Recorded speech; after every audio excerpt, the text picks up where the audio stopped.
Hey everybody, it's Colin Nitro for Nitromaniac TV's wrestling channel, and it's time for Nitro's take on the greatest Royal Rumble from Jeddah, Saudi Arabia, that took place on April 27th, 2018 in North America. I guess it would be still April 27th, 2018 over there. It's just the later part of the night. Anyway, it's a completely wrong end of the world.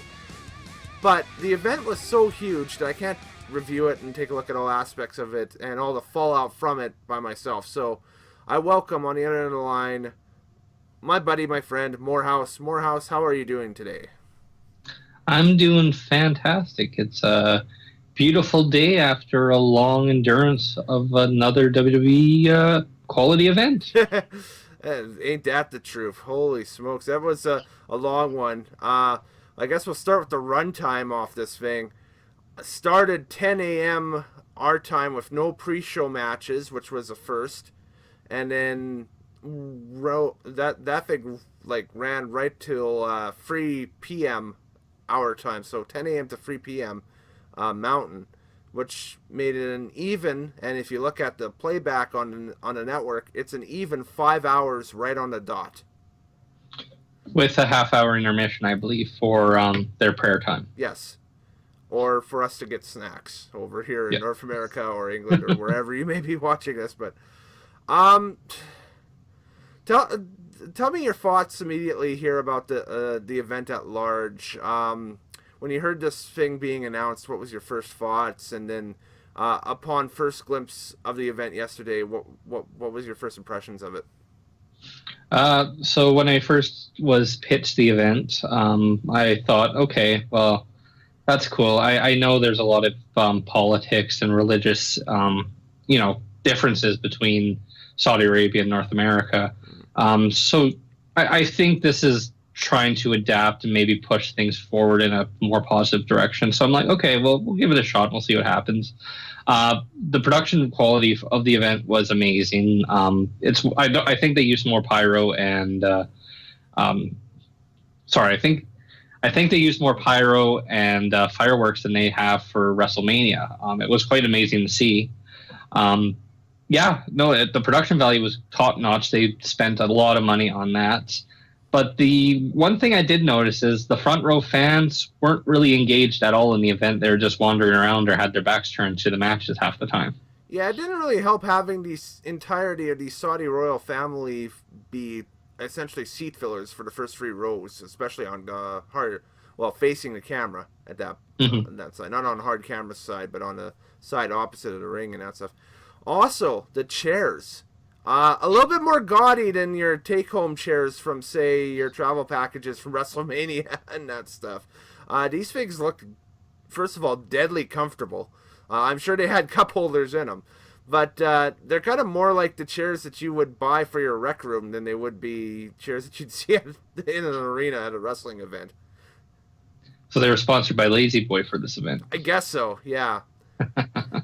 Did they make Lazy Boys in Saudi Arabia? Who knows? But they kept really pumping. And this is another thing, too, was just the advertising of Jeddah as I guess it's a resort community in Saudi Arabia. That's along the sea there and that stuff, and you can check out the various shots during the show of the waterfront and everything, and just the whole city at large looked great from a skyline perspective and everything. And that, like I said, that venue looked awesome. The only real issue I had with the venue was the amount of open space on the floor.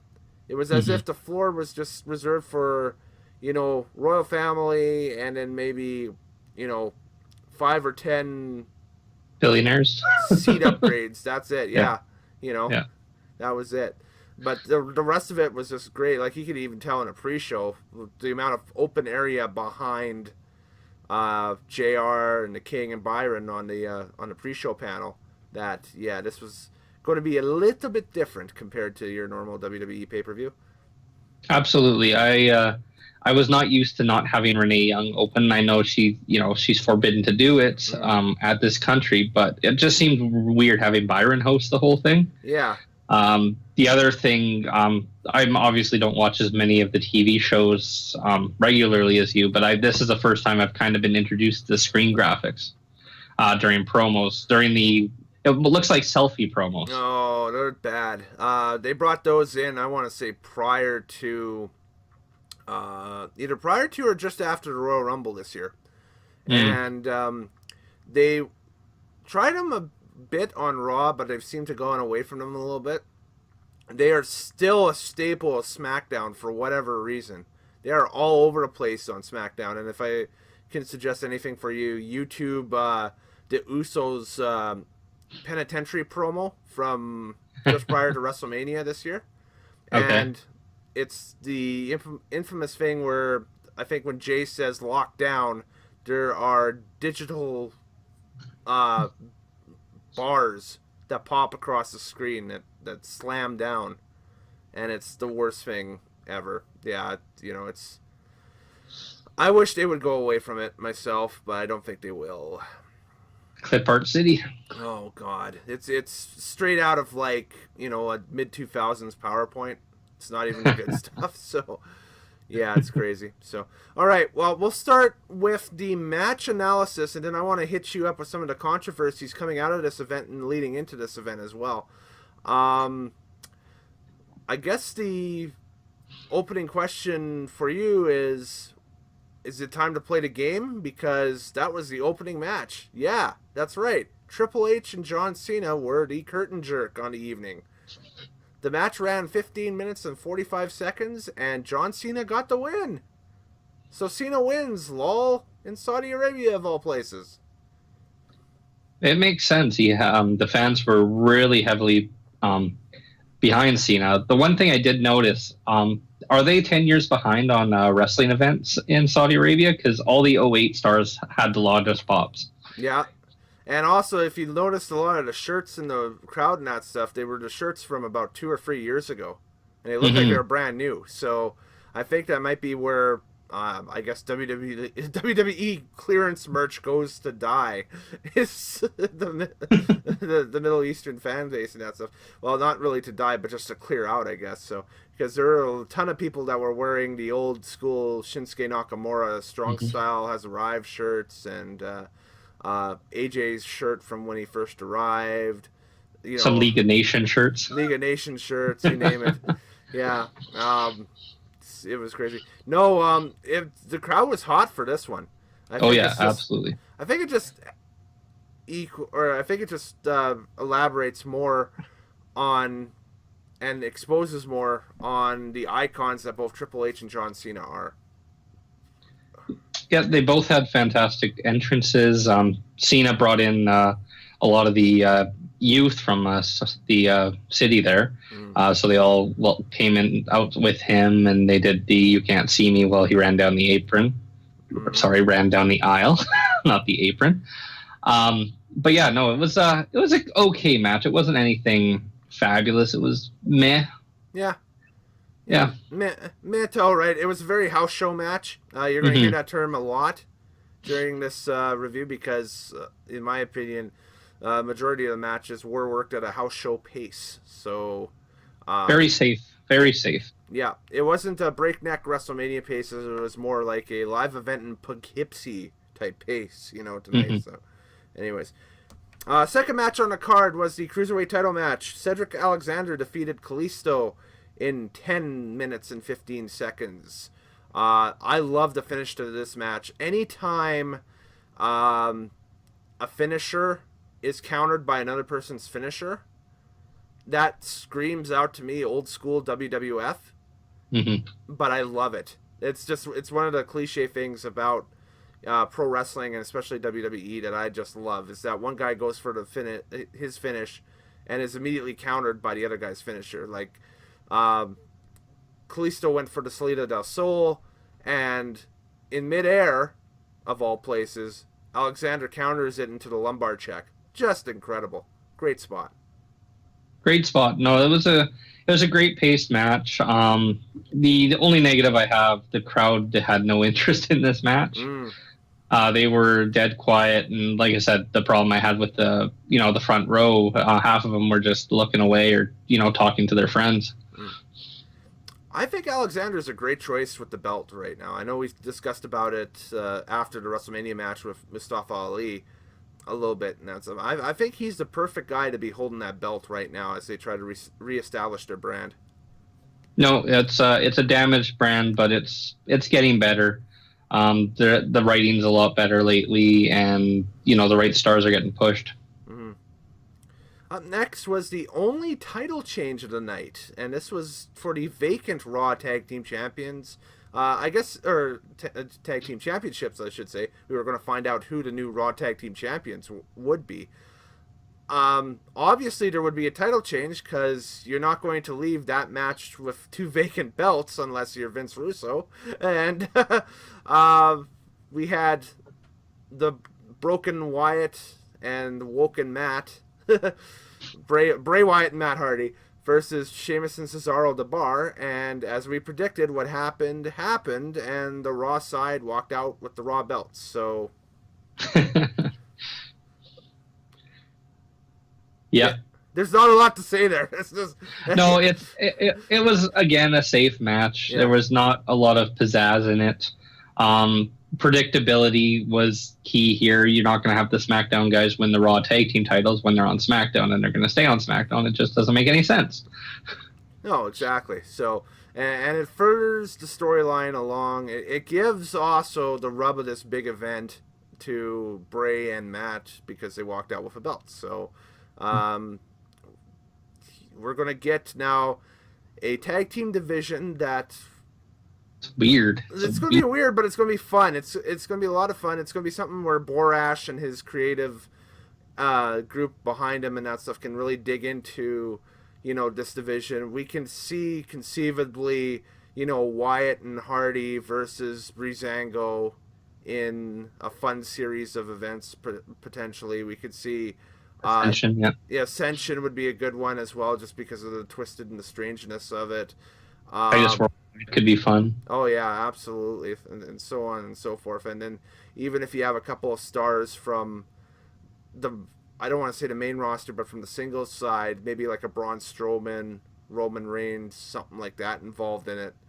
It could be just, it'll be interesting television throughout the spring and the summer for sure. Yeah, no, the Raw tag. There's the difference between the two divisions right now. SmackDown seems to be the more serious tag team division going forward, and Raw seems to be the comedy tag team division going forward. Which is fine. That's cool because you tune in for different things on different shows. If it makes Raw must-see television on Monday nights, then that's all good because, gosh, they got 3 hours to fill. They got to do something. Are we going to have another tag team invitational compound match? We're going to have potentially WWE Tag Team Apocalypto. Why not do that at SummerSlam? Just do a pre-tape and just record it out at the Hardy compound and everybody can sit down in the arena and watch it. So, And you could throw in some cameos there, like the Rock and Roll Express again. And you have access to the WWE legends now, too, that were in tag teams and that stuff. Like, you can phone up a Demolition and ask them what they're doing. Yeah, or Heidenreich and Animal. Yeah. The not even LOD 2000. LOD... SmackDown. 2K6 or whatever it was. Yeah. Yeah. Well, hey, Christy Hemi's not doing much either. She's just got triplets of all things that she's taking care of now. Yeah. Yeah, I think she's going to be hands tied with those triplets for a bit. It's going to be weird for sure. So. All right, U.S. title next was a contest that was done in 6 minutes and 10 seconds. Jeff Hardy retained the U.S. title against Jinder Mahal in not either man's best match. I don't think it was really Jeff's fault, but Jinder there were a couple of real obvious botches. One was the whisper in the wind that everybody has seen gifs of on the internet, and I don't know what happened there. Maybe it was just miscommunication between two of them. I think it was a very conflicting style to have a real good match with to begin with between both guys.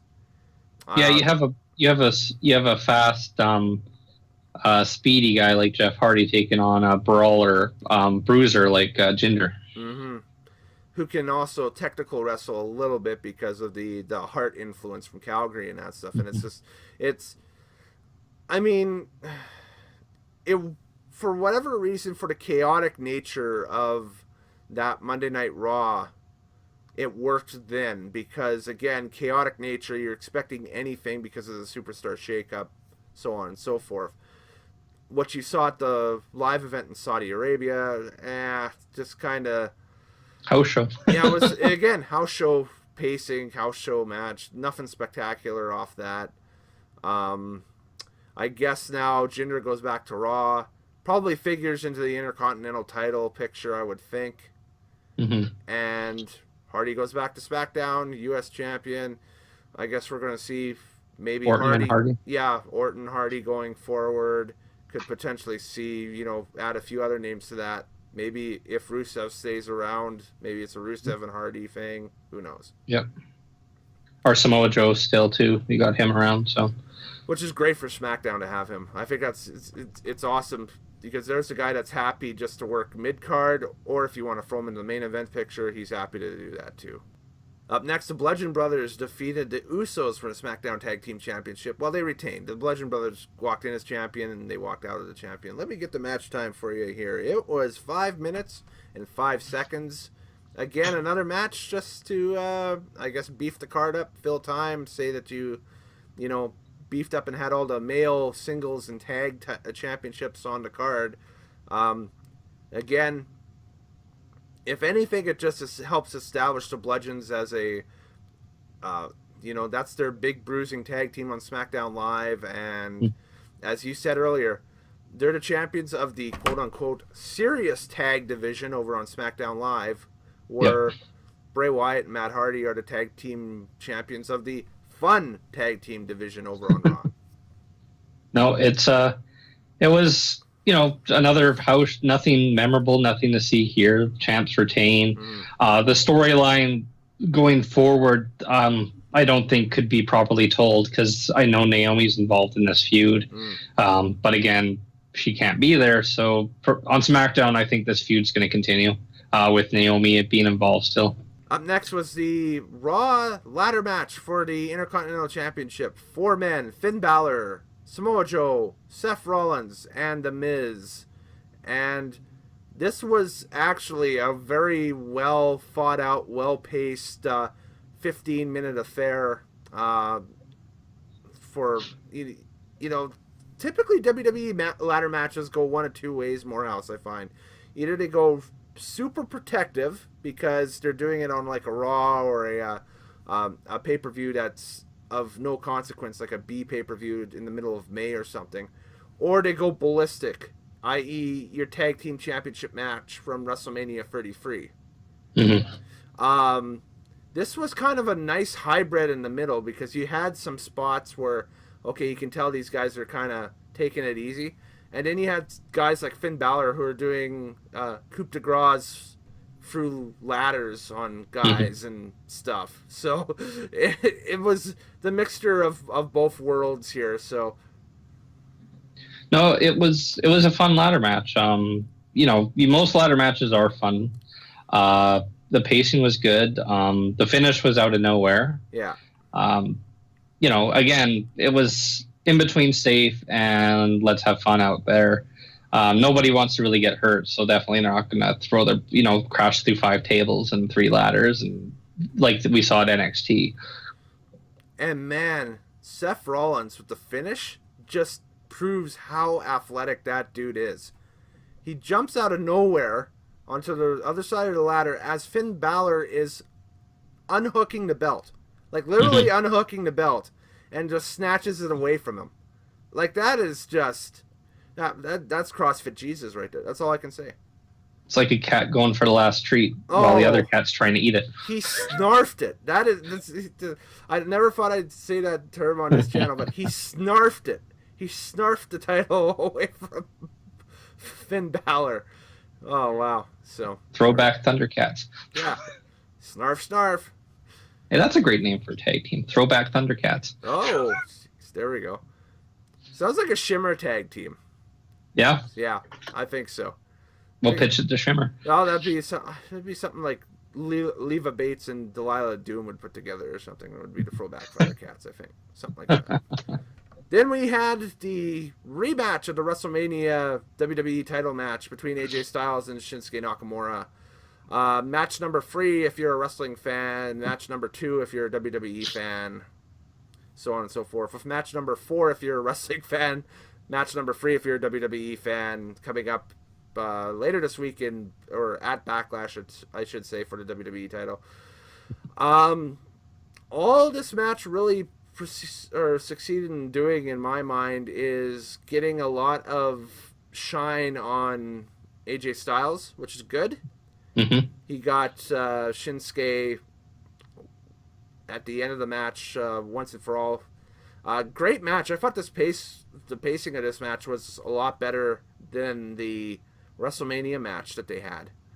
No, absolutely. And yeah, and this was one of the matches that I think the crowd in Saudi Arabia really got up for and was really behind.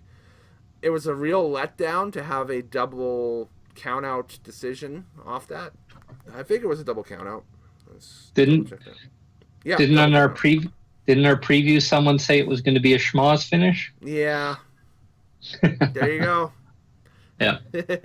So, yeah, it was a double count-out finish, which, again, live event booking, that's what you'd get at a house show. Guys going... You don't get the clear winner in the house show either. No.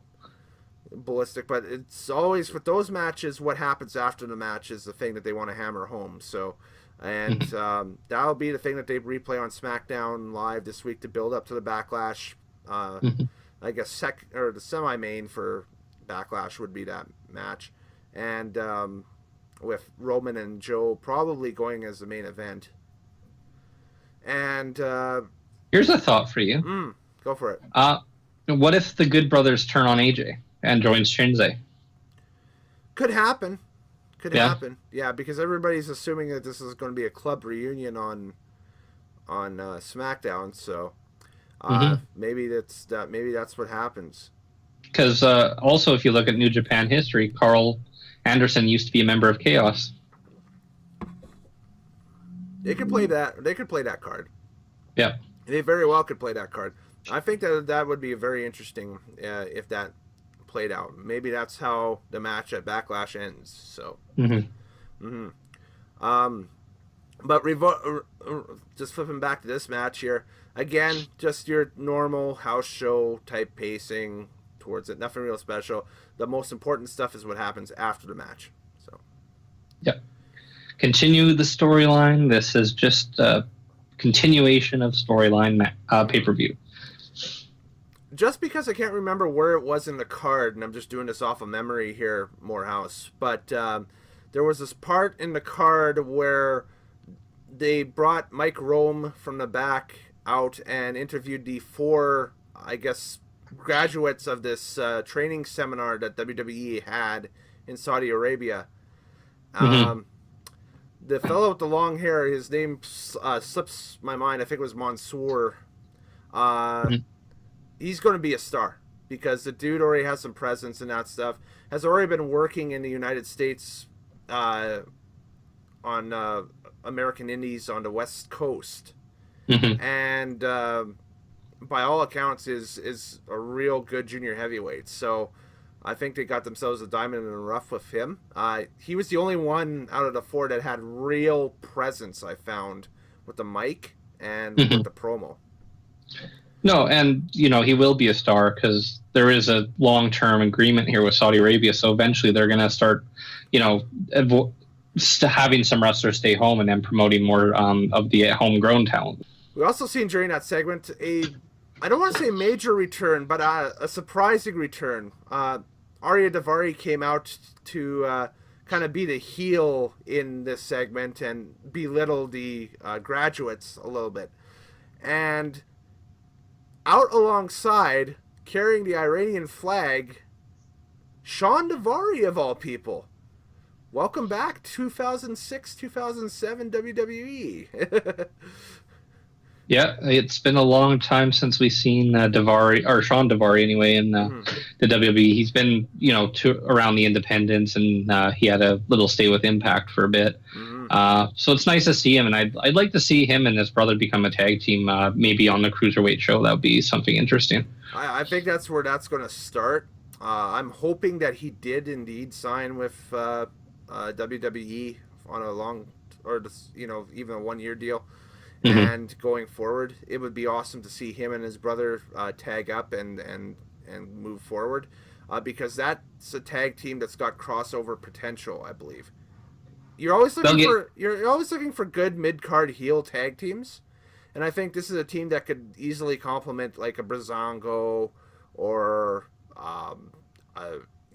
if they're even get up to the upper echelon a little bit, you could see them challenge the New Day. You could see them, like, realistically challenge the Usos, teams like that. They're an easy heat tag team because they carry the, Iranian flags, and everyone just hates that. And that's the thing. I guess it's old school heat, and that could be debatable whether that's still acceptable in 2018 or not. Whether that type of heat is kind of what everybody likes to see, or what people are going for or not. But, going forward, that's kind of the gimmick that were doing before, and they're going to keep running it through again, I guess. Mm-hmm. Up next, we had the casket match, Rusev versus The Undertaker, and this was very... It was a match straight out of Coliseum home video in 1996, in my opinion. Like an Undertaker exclusive Coliseum home video. It was, Taker wins, throws bad guys in casket, people cheer. Lol. Come in the Coliseum video. Yeah. It's the dead man, the best of the casket. Rest in peace. Yeah, we have Rusev and The Undertaker. We have The Undertaker and Yokozuna. We have The Undertaker and Coco Beware, all in casket matches. That's right. I almost wonder if WWE Home Video is even planning on releasing a new casket match anthology then, because they wanted to get something recent with a superstar, and that's why that match was booked. For all the controversy throughout it, where Rusev was first booked, he wasn't booked, and then he was booked again. And I thought Aiden did most of the work in this match. Oh, he did. He's shown big time. The way he took the tombstone was a little scary. There were reports that he had, or speculation that he had injured his neck on that, but by all accounts right now everything was fine. It just looked worse on camera than it was. So remains to be seen. It might be even something where they play up the injury angle on SmackDown, where he walks out with a neck brace or something like that and stumbles around for a few weeks. Which that's good. So heel. Is this the last we're going to see of Rusev? He has nothing going on. Aiden's kind of taken the lead on this match. Right. So English can definitely go solo without Rusev, but it seems like there's no plans with Rusev. Lana's kind of an afterthought now. What's going to happen, you think?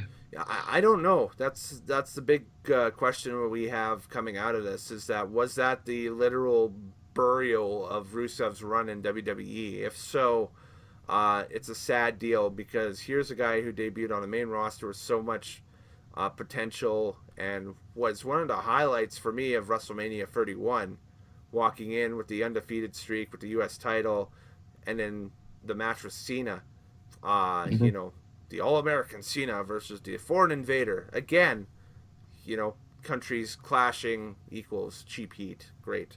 And then this thing recently with the Rusev Day stuff has just happened organically. Almost as if it's from the same place as a Daniel Bryan. So it would be real nice, and you'd figure with SmackDown Live, there'd be room for a character like that, because you could easily have him, if you don't want him full face, you could pull tweener with him, but I'd have him and Aiden go full face and just embrace the Rusev Day stuff as goofy faces. Yeah. and fold him right into the U.S. title picture.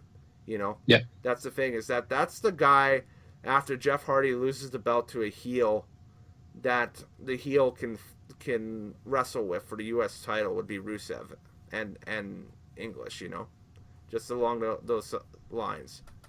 And So you still think Rusev has opportunities with WWE then? I'd book Rusev immediately if that was going forward as like a foreign guy trying to be American, almost like a Yang type thing, you know, like Okay. like have him show up in New York, you know, if they do an event at the Barclays or something like that, in full Yankees regalia with the pennant and that stuff, and just waving and.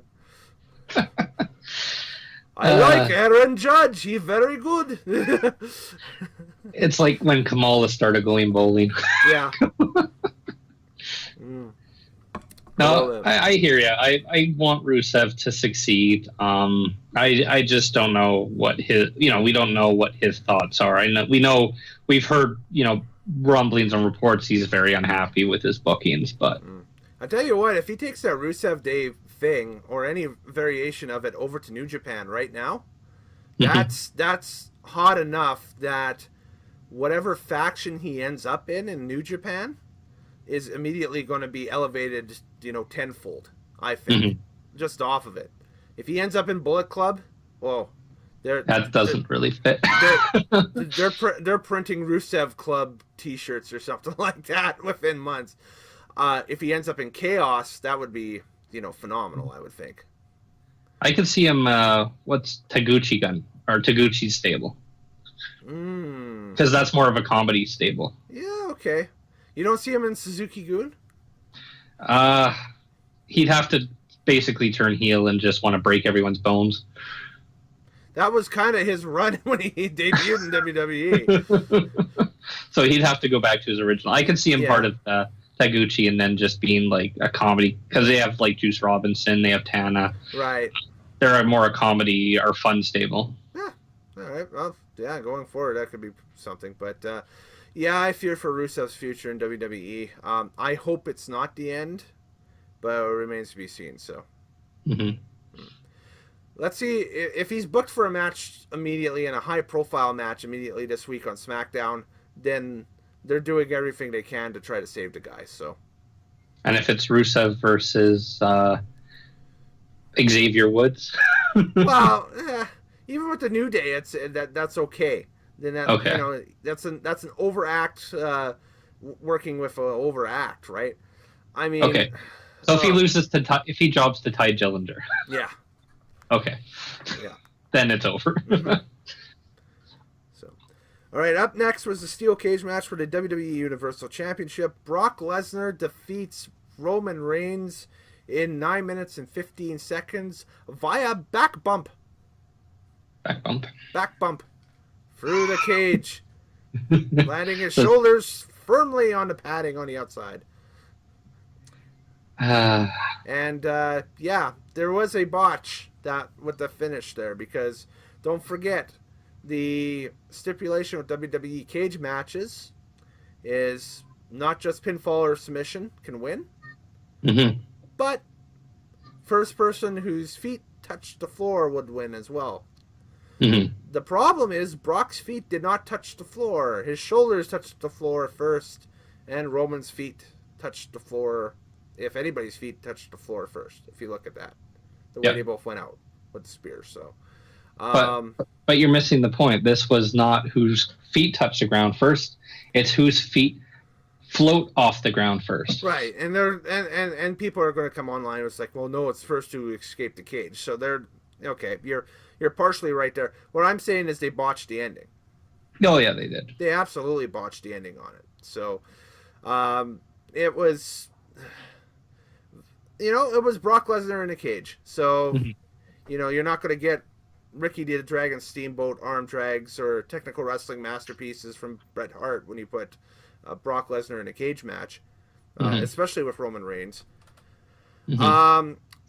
I thought, as we had discussed before, that if they were going to flip the title to Roman, this would be the place to do it, because at least the reaction would be a little subdued. As it turned out, the reaction again was a little subdued, but maybe not as much as people would assume, because there were still quite a bit of booing from the crowd there on Roman. I don't know if that's just force of habit from what they watch on TV or if they legit hate the guy, but probably just force of habit of what they see on TV. It's cool to boo Roman. I don't think he like to me. I don't hate Roman. I understand what he does and what his deal is. I wouldn't boo him if I were there, but because everyone boos him, maybe you join in and booing him because that's just the thing to do. Right, exactly. So, it was a cage match. To me, it was a dud. It just, was not a very landmark match. I think it was the weakest out of the 3 matches that they've done. I still really like the match from 31, even though there was no decisive winner off of that because of the cash-in. And I think because of the cash-in, that match was a fantastic match because it added to, the lore of WrestleMania, because that was the first successful Money in the Bank cash-in, right, during the card. Yep. So, the one that happened this year at Mania in New Orleans was a very passable Brock match. Yep. I thought. And the ending was, again, straight out of, the SummerSlam match he had with Orton, where he just busted Roman open and proceeded to beat him into pulp. This one here, live event match, very live event pacing. You could have took that match and put it in Madison Square Garden and probably would have had the same finish and the same kind of effect with the crowd. It was just, maybe the boos were just a little bit more subdued over there because Roman, I guess, is a top international seller, especially in the Middle East. So, for merchandise and stuff. So the match, you get your spears, you get your Germans, you get your F5s, you get your Superman punches. That's pretty much, I think that's the entire move list. Yeah, that's it.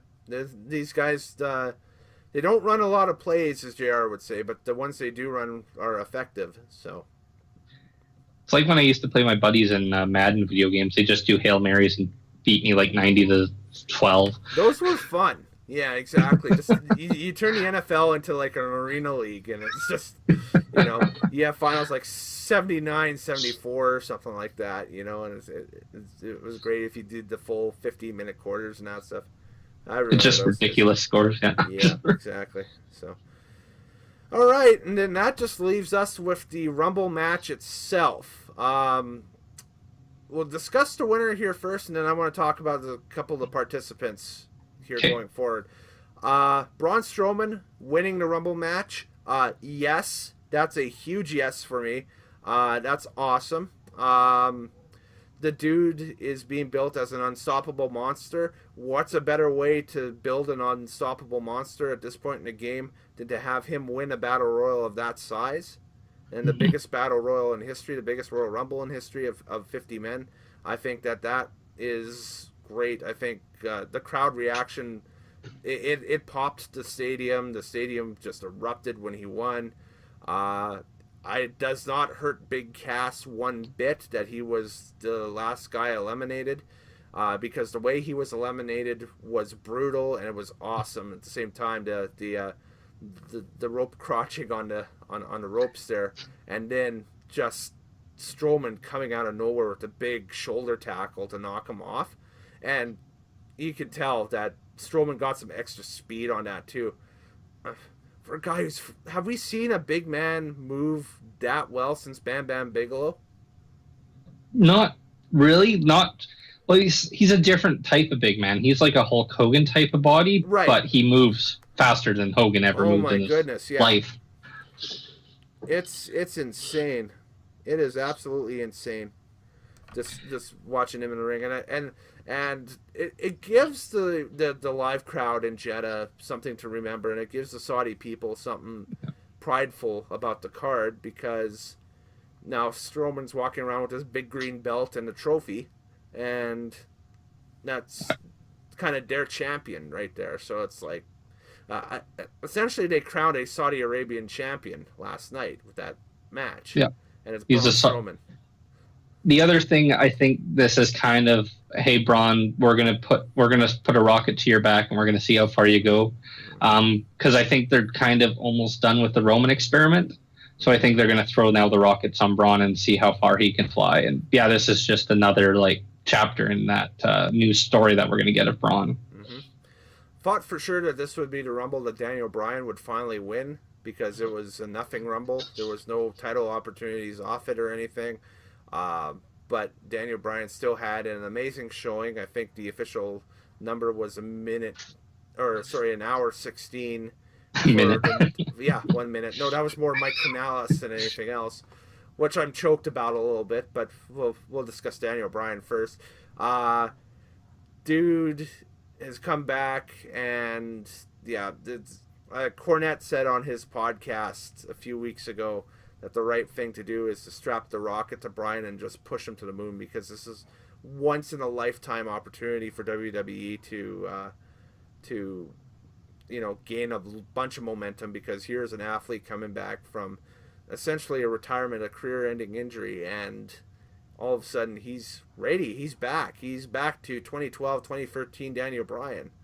And you can use him in that vein, in that way. And, contrary to our thought of thinking to begin with, dude is being used every week. I thought he'd come back as a part-timer, but he's full bore on the schedule now at this point, so. He loves to wrestle, and it's fun to see him enjoy what he does again. You can tell he hated being the GM. He was so bored of being the GM. But to see him being in the ring, smiling, I saw his post-match interview, and he was just having a great time. He was laughing about the whole thing. His Roderick Strong made his chest look like hamburger meat, and he was just joking about, oh yeah, Roderick did this to me. It was fantastic. He doesn't care. He's just happy. Yeah, I did not notice, but apparently they got a friendly rivalry stemming back from their time together in Ring of Honor. So, well, they made it sound. Some sites made it sound like a friendly rivalry. Other sites made it sound like not so friendly. So we'll wait and see coming down the line here what happens. But a Daniel Bryan Undisputed Era feud would be money, I think. It would be money. Otherwise, Daniel Bryan versus Ring of Honor, because they're all ROH guys. Why not? Yeah, there's your undercard on SmackDown Live, at least, if not even a main event program on SmackDown Live. I think that's something that comes out of last night that WWE looks at and it's like, ooh, okay, file that into the back of the memory, and let's save that for 19 and beyond, a little bit. So yeah. All right, Mike Canales, the whole, the whole coming to the. I understand that every Rumble there has to be a person that does it, but really, does it have to be the guy that's coming back from rehab? And just had a kid. It's got all this positive momentum behind him, and yep. I would have liked to seen the guy at least in there for about 3 or 4 minutes and maybe tossed out by a legend or something like that. Like have Mark Henry chuck him, 3 or 4 minutes later, not immediately. So I wonder if he has regrets. I know he's getting paid a lot more than he did in Ring of Honor, but I wonder if he has regrets. Like, I was part of the Kingdom. That was one of the best staples in Ring of Honor. Now I'm getting eliminated in 3 seconds. I still think that if Bennett and Taven came in as a tag team with Canales, I think that they'd be still a tag team right now, because that was the full meal deal as an act. I mean, hell, they main evented New Japan cards with that act, against Anderson and Gallows, right? So there would have been if you wanted to have a face Anderson and Gallows, there's your heel team that they could have worked with. Was, there's this rivalry again that spawned in Japan that fans would know and going forward. But instead, his gimmick is his woman wears the pants. Which there's nothing wrong with. I mean, that's, but that's in they need to exploit it more. That's the problem. Is it's, Maria's been on TV since this debut maybe a handful of times, and then, took the maternity leave, right? So hopefully later this year when Maria does come back, they're on Monday Night Raw now. I think the act is salvageable. I think we'll finally get a chance to see this thing finally flex its muscle a little bit. But right now, he's got a pre Matt Hardy before being allowed to be broken again. So Just floating. just floating, yeah, exactly. I had some opinions for you. Yeah, go for it, and then I'll wrap up with a Okay. couple more thoughts on the Rumble here. So What are your thoughts on future NXT stars Babatunde and Dan Mantha? love Manfa, dude is Yeah. just scary. Just I know that the promo packages that they played for him a few months back kind of made him look like a child predator a bit. Was a little creepy, but I think that's maybe the vibe they were going for. I think it's still a little too generic big man, but I think once they get a character down for him, I mean, if you look at Patrick Clark, he was a little generic big man, and then all of a sudden they let him run with the Prince gimmick, and Yep. it's one of the most over things right now in NXT. So, Yeah, he seemed just gimmickless to me. I saw one of his matches where he jobbed against Joe like a year and a half ago or so. That was the only experience I've had with him prior to yesterday. And then with Babatunde, I thought there's nothing there. no, not at this point. Yeah. I've seen video of him from Fan Access. I think it was Fan Access this year. It might have been Fan Access or a live show that NXT has done in Florida. Either way, I don't get it. I tried looking through they always link the superstar's Instagram on the Instagram tweets and that stuff and everything. So I tried looking through his Instagram. I still really don't get it, other than he's, I think, of Nigerian and Polish descent. Yeah, and former football player, and he looks like a wrestler I would have created in WCW Mayhem, just a big guy with a mohawk. Yeah, exactly. You're created a wrestler, Kaw. I think it actually hurts Strowman a little bit going face to face with him, because you go face to face with Braun Strowman. Here's his unstoppable force, and he's facing this guy nobody heard of. and this guy nobody heard of is an inch and a half taller than him. Like, there's just and then all of a sudden this guy just kind of peters out, and you see him with the wacky waving inflatable arms get flailed over the top rope, right? Yeah.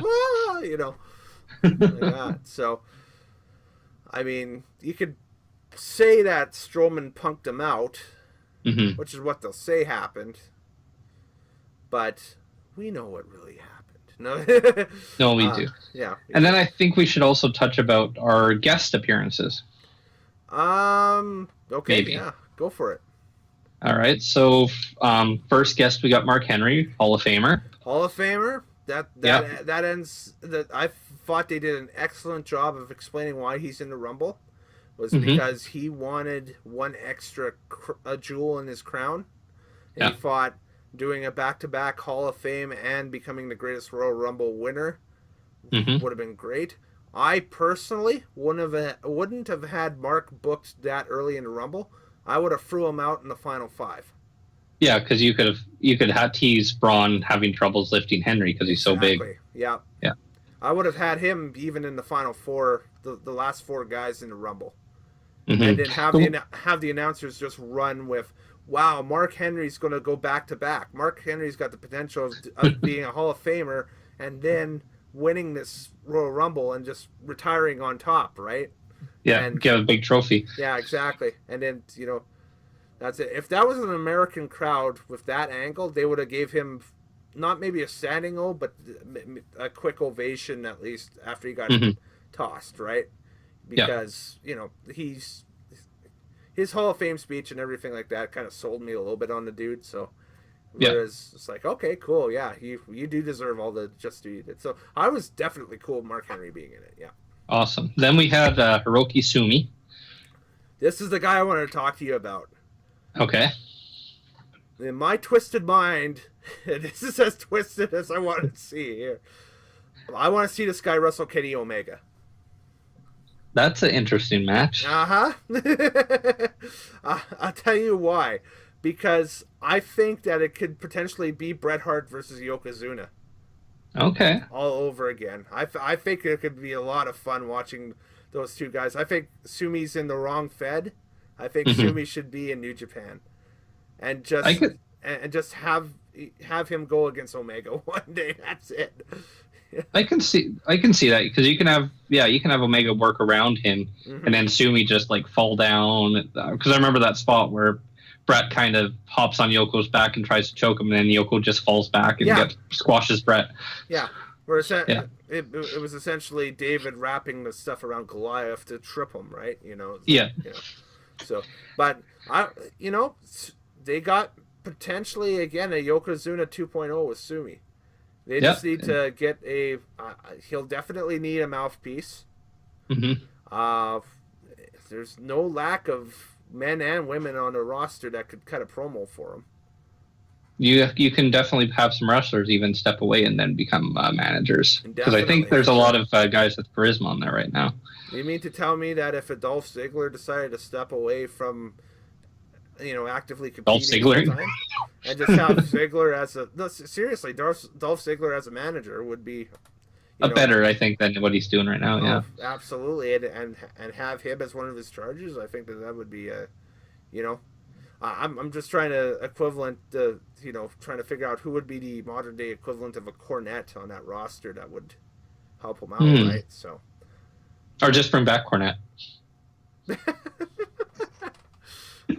I don't think Jim would do that, but no, he's done his days of dual rings. Camp Cornette 2K18 with the Revival and Hiroki Sumi. Yeah, I don't know. So then we got Swoggle coming back for an appearance. Him. Always fun to see Swoggle. Yeah. One thing I did notice is he's definitely can't move his legs as much as he used to. He's packed on a few pounds, but he seems happy. He was happy. Yeah, and I love the callback with Kofi because they were tag champions together at one time. At one point in WWE history, they did hold the tag belts. So he was the last cruiserweight champion too. There we go. Just prior to that gap before TJP won it. So yeah. Then we got an NXT appearance by Tucker of the Heavy Machinery. Which I was kind of miffed that Otis wasn't part of it too, but I think Otis is either hurt or was left at home, one of the two. I want to say hurt, probably. That's why we didn't see him. Tucker Knight can move. The dude has got just scary potential, and he was taking the kicks from Daniel Bryan. He was taking offense from Orton. He was, just all the guys took a turn on beating on this dude, and he sold beautifully. I think the future's bright for Tucker Knight for sure. Yeah, I see definitely some potential there. He's he's kind of like a similar body to Kevin Owens, maybe a little more fit than Owens, but he can definitely move. He can brawl. A great face tag team eventually for Raw or SmackDown. I'd like to see them on SmackDown first, I think, because they are kind of like your bro lifters, but people dig them. That's the thing. They don't want to toss them out of the gym. They're like, cool. They're big guys doing big guy things, and steaks and flakes. That's what they do. Steaks and flakes. Steaks and flakes. Then we got, to me, that one of the sadder surprises, Mysterio, because I really wanted him to do a New Japan run, and he committed to doing one, and then it looks like he's not going to do one. Yeah, I don't know what the deal is with that. It's kind of similar to the Jericho thing too, and I know we'll talk about Jericho later on, but I think it's one of the things where maybe Ray pictured himself as like this global icon that could get booked anywhere, and he can get booked anywhere. It's just that maybe WWE convinced him that, hey, we could bring you in 4 or 5 times a year and pay you a lot of money just for doing that. So just don't do the New Japan and other stuff, please. Maybe that's the case, which that's a detriment. That sucks because again, we had that Mysterio Ospreay match kind of teased strong style evolved, and never happened. It won't happen. And Liger, we had almost fight Mysterio, and then Yeah, no, it sucks for indie fan that these matches are probably not going to happen now. Yeah, yeah. Then we already talked about it. Roddy Strong made an appearance. Good to see him in there. Yeah. We talked about Baba Tunde and Dan Mantha, and then we also had the return of Kali. Which you knew was going to happen anyway because they were just a geographic closeness of being to India and that stuff. So, Kali came back. I question the. I question the wisdom of taking brain chops to a guy that just returned from a brain lesion. Yeah. Like, why are you doing head blows to Daniel Bryan? I have no idea, but okay. So he's in there. He can't move. He can't walk. But he came in, then he came out. It was a quick surprise appearance. Yeah, there you go. Mm-hmm. Very quick. So and then finally we got Y2J as the final surprise at 50, which I think was a terrible decision at 50. Yeah, I think so. I would have liked to see him just a little bit earlier. Or yeah, I'd rather have 50 be a surprise. I would have had him come out right after Owens. Yeah. And just those two could play off of the angle from last year, which they kind of did a little bit, but yeah, just Jericho is what a year, what a 2018 the dude is having. He could do anything. I think last year in New Japan. Yeah, I think he's the poster boy of what these guys that are his peers want to be right now, because he's got the deal where he can walk into New Japan whenever he wants and say, okay, I'm working Naito at Dominion in the summer, that's cool.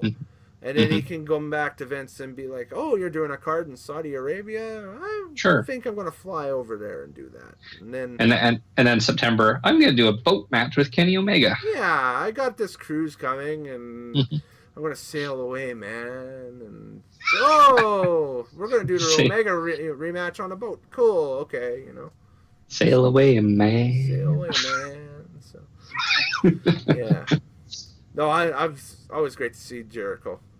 Yeah, no, and the Rumble match itself, I think that the men's and the women's Rumble this year at the Royal Rumble were better than this one. I think that if I had to rank the Rumble matches, I'd put the men's Rumble number 1, women's Rumble number 2, and then this Rumble maybe even behind the women's Rumble a little bit this year, just because of the timing and everything. Strange as all hell to watch a Rumble match emanating from a foreign country on a Friday afternoon, when it's like close to 30 degrees outside in a northern climate, right? When we're used to it, happening in January on a Sunday evening when it's almost minus 30 outside. So, it's one of those things, right? So just a different vibe. I thought, it was long, just too many entrants. Yeah. I also thought it was heavily lower mid-card and jobber fested. Right, exactly. So, all right, Victor was not going to win the Rumble. No, he wasn't. No, he was not. No, exactly. Neither was Bazongo, but there we go. So, because the tag team can't win a Rumble, and neither Tyler Breeze nor Fandango was going to win that. So, no. Anyways, just want to hit on a couple of the controversy and get your opinion on a couple of the controversial things that were going in or that happened, I guess, going into this card and then coming out of this card. And the first one going into this card was the exclusion of a notable name from the card. Sami Zayn did not make the trip over to Saudi Arabia because of his, and was later found out why, and it was just because WWE pretty much had told Sami that, look, it's probably not advisable for you to make that trip. And so Sami was like, okay, no problem, I'll take the weekend off or whatever. But it was because of his Syrian Canadian heritage, and of course the issues in the Middle East between Syria and I guess the rest of the Middle Eastern countries and that stuff, with this, especially between the Saudis and the Syrians, are, you look on any newspaper and you can Google it and you can find out the the issues between both of them. What's your thoughts about Sami Zayn's exclusion from this card? I understand it from the political sense, but it is sad to discriminate because of religion and race and culture, which Sami was, not allowed to go because of this discrimination on this. And to, WWE's just like, we'll carry on without you. Bye. It shows that, whatever the government there's paying is more important than values. I think there could have been a real simple solution to this issue. And it would have been fine because you wouldn't have broadcasted this in Saudi Arabia. For the pre-show, don't do the pre-show at the building. Do the pre-show from Stamford, from the studios. And then that way you could have Renee Young host. You can have your women's matches, yeah. If you wanted to have a women's match, you can, but I wouldn't have thrown any other matches on this card. I like the look of it not having any matches on the pre-show, to tell you the truth. I thought it was okay with that. Or, I thought it flowed a little better. I think what you do, instead of flying JR and King essentially over for a 30-minute segment and then, saying, oh, well, you're not calling anything, so see you later. Yeah. I think what you end up doing is you do it from the studios in Stamford. You can have Renee Young, and you just don't air that pre-show in Saudi Arabia. You have your WWE Arabic crew do their stuff down there. Yeah. You can have them set up and use the touring pre-show set and that stuff that they have. And you just use the studio back for everybody else, for, the bulk of your viewers in North America. You could have your Renee Youngs, and you bring in Sami as a pre-show guest or as an analyst, and there you have, and just have him be Sami and just pump Kevin Owens' tires throughout the entire frickin' thing. Right? That would be very annoying, but I do see value in that. It's a way of using them. I mean, hindsight being 2020, it's a way of using them that weekend. So, I mean, that's one potential solution, right?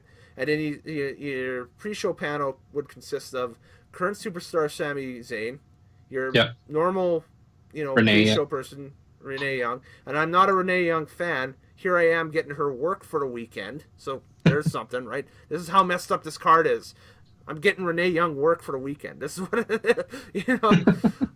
and you have JR and King swap in with you could do even via satellite a hit with Byron Saxon if you wanted, or with Mike Rome or something on a pre-tape. It's 2018. You can easily do these things now. So I wouldn't have done the pre-show from the building. I would have done the pre-show from the studios in Stamford and then just throw it to the building for the event. That makes sense. You can easily do that, and then you can have them do their cultural stuff during the pre-show in their own arena. Finn Balor at WrestleMania was rocking a LGBTQ t-shirt design that was being sold at the WrestleMania Superstar and that stuff. Like we mentioned before, Pro Wrestling's version of Pride Tape. Yep. And was obviously due to the oppressive laws over in Saudi Arabia, was not allowed to wear that garb. Was that just WWE conforming to local rules and customs, not wanting to offend anybody? Or do you think that WWE should have been damned to torpedoes? This is part of the character. We stand by him. He can do and wear whatever he wants. So Finn did a safe tweet based on this controversy saying, like, I haven't worn this gear since WrestleMania. So maybe that's just Finn's character and he did a WrestleMania moment. Maybe I think it is also appeasing the government because, you don't want to insult the country that just paid so much money to you by showing something that they're not cool with. So I think it's a bit of both. I think Finn, it was a WrestleMania gear for Finn for a special event, and he brought out all the people that work with this organization out for his entrance. And B, I do think, it's a bit of working the government there to make him happy. Right, exactly. Our final bit of controversy that we can talk about kind of happened during the event itself. It happened online via Twitter, which, seems to be the hotbed of all things controversial nowadays. From Dave Meltzer of the Wrestling Observer. I remember that. He threw a tweet out, and I have the tweet right here, and I quote, "To be fair, every wrestling company throughout history has been about money, not morality. This is not new or surprising. If a racist country offered New Japan Pro Wrestling this level of money and said you must keep your Americans home, they'd keep their Americans home." And a follower of mine, at Diluted Dante on Twitter, actually had a really awesome response to this, and it's something that I actually liked and had promised to discuss with you on this. The obvious difference is the women's revolution WWE have been banging on about. Turns out that they're all about equality until they're offered a pile of cash. If they're going to try and ride a wave of feminism, then accept the charge of hypocrisy that comes with doing this event. And that's the tweet. Okay. Yeah. So, your thoughts on, I guess, either the Meltzer tweet or Diluted Dante's thoughts, or both? I think it's such a touchy subject. How much what does $1 million man say? Everyone has a price? Yeah, pretty well. So, I mean, how much, Kellen, would I have to pay you to run down Rogers Place naked? $100 million. See? There we go. So, how much would it cost a government to be like, no women allowed? 10 million? 20 million? Well, the rumored price that the Saudis paid for this event was somewhere between the $100 million to $200 million price to WWE. And no sports league in the world is going to turn down that money for an all-star game, a preseason game, you name it. So, and who really needs money right now to start this football league? Vince McMahon. Yeah, so the dots are connected there. I agree with Meltzer's point here. He did have another controversial tweet after, because I guess one of his followers suggested, like, well, instead, why don't we do an all-women's event? And then he's like, well, that's not really good either. Then let's not have any African-American workers here, and let's have an all-black event. How would that look? Yeah, and that also tweet got a lot of controversy and heat on him. Yeah, so it's just, you can't fix a problem with another problem. It's all about the money, and yeah, Vince is definitely looking for money because, he has a big project that he's undergoing, and you're probably going to see him take out more stocks to get that project, forward.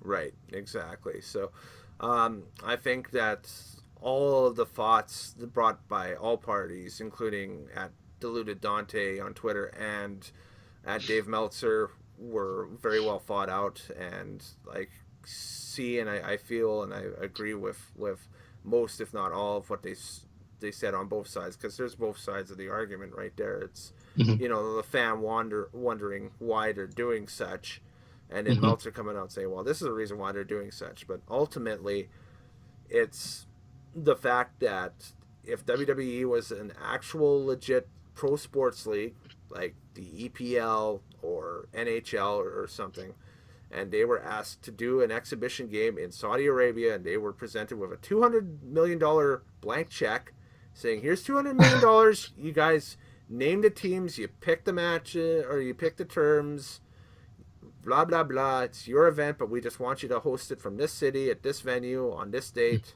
Can you do it for us? I don't think there's a sports league in the world that would say no to it. Therefore, there would not be an entertainment company in the world that would say no to it. And, of course, again, Saudi Arabia is trying this Vision 2030 initiative where they're trying to be more modern and more, I guess, Western culturalized a little bit. Or Westernized, I guess, is the correct terminology. So, it pays for them to do it. I mean, they said during the broadcast yesterday, which blew me away, is they just opened the first brand new multi-cinema movie theater in Saudi Arabia in 30 years earlier this year. Wow. I think in the city in Jeddah itself. So that's something we take for granted. How many movie theaters in our hometown have sprung up over the past 5 years, right?